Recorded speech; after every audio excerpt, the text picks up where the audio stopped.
Mga ka-J-Vlog, welcome ulit sa panibagong video, and for today's video, bigyan ko kayo ng 5 reasons why you should purchase itong bagong labas na hot na smartphone ng Infinix, ang Tecno Spark 50 5G. So tara, pag-usapan natin.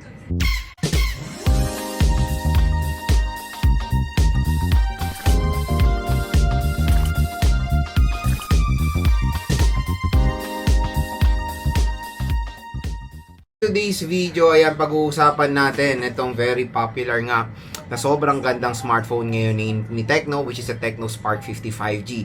So, bago na nito start, magkano nga ba to? Ang SRP nito, mga idol, when it comes sa kanilang site, nagkakalaga to ng 8 to 9,000 pesos for the 4GB 128 and 13,000 pesos for the 8GB 256. Pero magandang balita, good news na magandang balita pa dito sa ating product link. So tap mo yung video, view products, dito sa section na to, mura at bagsak presyo na lang makukuha ang Tecno Spark 50 5G.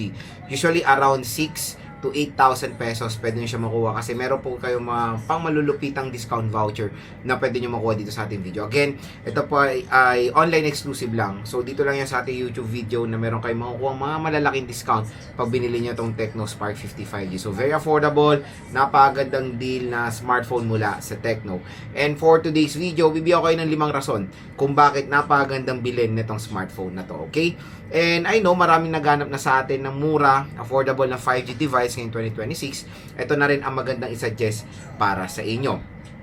So, si Tecno Spark 50 5G, syempre, ngayong May 2026 lang siya dito na-release sa Philippines.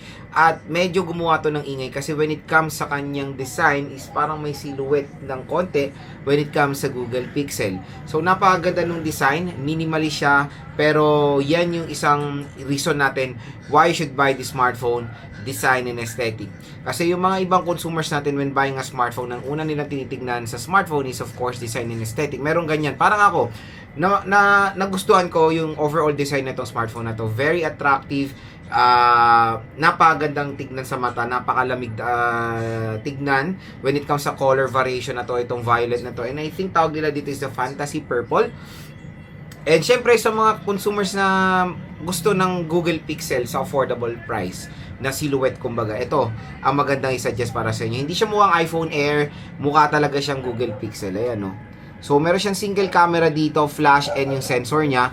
Pero tingnan nyo dito, plain lang siya, minimalist, pero may dating, di ba? May dating yung design nitong smartphone na to. At ang maganda pa dito, magaan siya, and manipis din naman siya kahit papano. Overall, matte finish siya, which is very gorgeous when it comes sa kanyang design, sa kanyang ergonomics.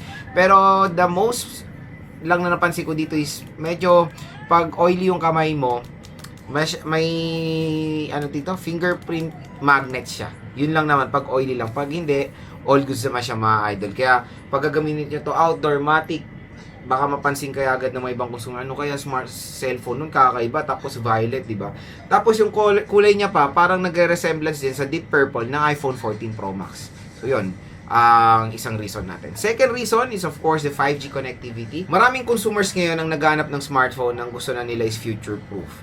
Ito na rin ang magandang suggest sa inyo, ang Tecno Spark 50 5G, kasi when it comes sa future proofing, syempre 5G connectivity na po ito. At ang maganda doon, mura lang siya. Again, yung sinasabi ko mura, ayan yung at least possible price na pwede nyo siya makuha sa market or sa online. And no worries, yung ating link dyan, ay official store po yan ni Tecno. At dyan ko rin po binili itong Tecno Spark 50 5G natin. Nakakatuwa lang na ngayong 2026 nakakita na talaga tayo ng mga bagsak presyo na 5G at ito na rin ang i-offer sa atin ni Tecno. And when it comes sa processor niya, all goods naman po ang ma-offer niya, the MediaTek Dimensity 6400. So I think yan yung successor, of course, sa MediaTek Dimensity 6300 na several times na natin na-try yung chipset na yan for a affordable 5G device, and so far so good naman ang performance niyan. Paano pa kaya 6400? Syempre expect nyo it can handle yung mga pretty much of games na pwede nating malaro ngayon 2026. At dito naman sa Tecno Spark 50 5G, nung ginagamit ko siya kahit sa mga basic mga tasks or opening of apps, hindi po siya mabagal. So again, the processor hindi po slow yan, it can handle yung mga pretty much of games din na pwede natin makuha, like yung mga AAA games, Genshin, WoWA, yan, Mobile Legends, Honor of Kings, COD, kayang-kaya nitong smartphone na to, no worries. Third reason why you should buy this smartphone is of course the battery and the fast charging rate. Malaki battery niya for its price and for an affordable 5G device, 6500 mAh na removable battery with 45 watt fast charging rate. So, syempre, in 2026, marami na talagang mga consumers ngayon ang parang demand na nila is maraming battery juice. Ito na ang magandang i-suggest sa inyo kasi when it comes sa battery neto, talagang papaldo kayo sa battery neto kasi matagal siyang magamit, matagal siyang malobat, tapos malobat man siya, mabilis din siya mag full charge. So yung 45 watt fast charging na yan, pag nilagay mo sa 6500, usually mga 1 hour to 1 hour 30 minutes full charge na agad itong smartphone na to. Biruin mo sa isang consumer, matutuwa ka na kasi convenient mag-charge, mabilis, matagal pa siyang malobat. And syempre sa mga gamers natin, favorite din nila yung meron malaking battery capacity. And I think ito na new normal ngayon 2026 when it comes sa battery, 6500 na. Medyo maliit na po ang 5000 mAh battery capacity ngayon 2026 at napapansin natin, most na mga brands ngayon nilalabasan nila is yung merong mga sobrang laki mga battery capacity which is kailangan ng mga consumers natin. Fourth reason, yung OS niya. Kung naghanap kayo ng isang affordable Android device na parang may pagka-silhouette ng iOS, eto na maganda. iOS, napakaganda ng interface. In fairness for the iOS, grabe ang improvement nila compare before. Yung kanilang iOS ngayon is very clean when it comes sa user interface. Maganda yung design, napakadaling gamitin, user-friendly kumbaga, at yun nga mukha siyang iOS. There's some bloatwares pa rin, hindi natin maiwasan yan, pero when it comes sa sobrang lala, hindi naman yan makikita natin dito.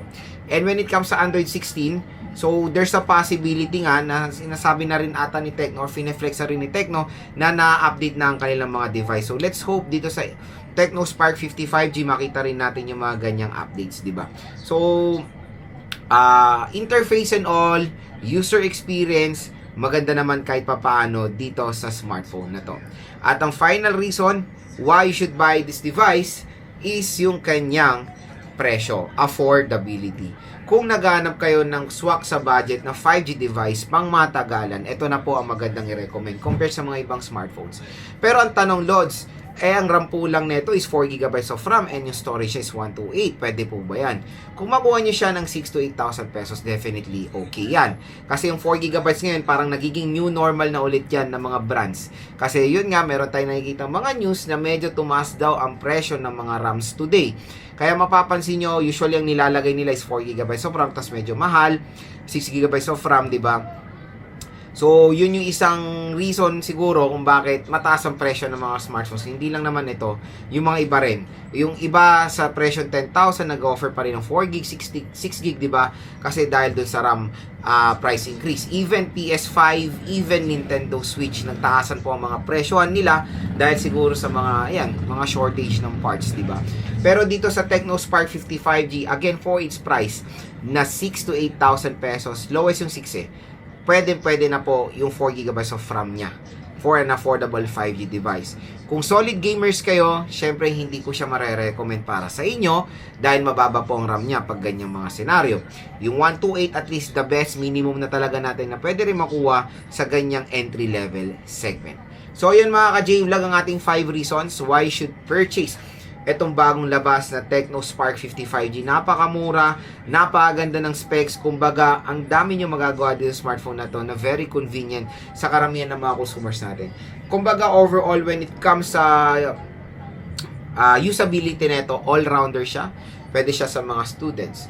Pwede siya sa mga online sellers. Pwede siya sa mga nagtatrabaho.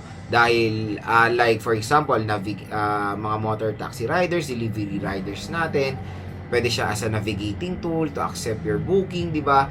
Napaganda niyan kasi matagal din siyang malubat. Pwede rin siyang sa mga casual gamers natin, like naglalaro lang ng ML, COD, ayan. Pero yung mga solid heavy gamers, definitely hindi ko siya mare-recommend sa inyo dahil malakas ang processor, pero makukulangan kayo sa RAM. Yun lang naman.